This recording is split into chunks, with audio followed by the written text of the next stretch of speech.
شوف احنا توانسه ونعشق منتخبنا، اما لازم نقول كلمه حق في حق المغرب. المغاربه باهيين برجوليه ما شاء الله عليهم، عندهم احسن رئيس في افريقيا، فوزي لقجع، يخدم بصمته يجيب الحقوق، واللاعبين نتاعهم عالميين، تلعب ضدهم تحس روحك قدام اوروبا. بنعم زينكم يا المغاربه، صراحه المغاربه باهيين برجليه، نحبوكم برشا برشا، ديما واقفين وقدام وتفرهدونا بالكره نتاعكم.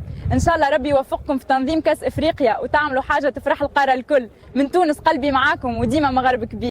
بصراحه يا جماعه المنتخب المغربي مفيش كلام عليه، اللعيبه نار والله، كل ماتش بيدوا روحهم في الملعب، ربنا يحميهم ويوفقهم يا رب.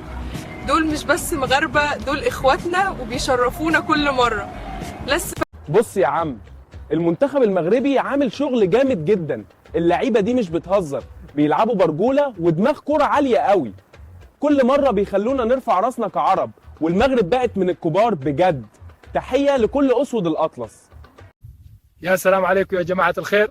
المنتخب المغربي ما شاء الله حاجه كبيره، لاعبين ناس شرف، كل مره يخرجوا يخليوا العرب كلهم يفتخروا. ان شاء الله دائما ترفعوا راس العرب وتفرحونا، وربنا معاكم يا اسود الاطلس.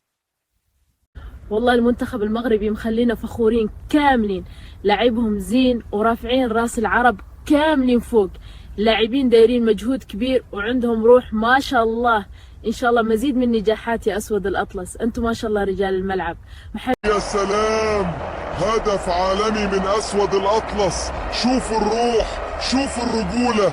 المنتخب المغربي مرة تانية بيأكد انه بين الكبار وبيدافع عن اسم العرب بفخر. لعيبة بتلعب بعقل بدم وبروح جماعية مدهشة، الجمهور وراهم نار.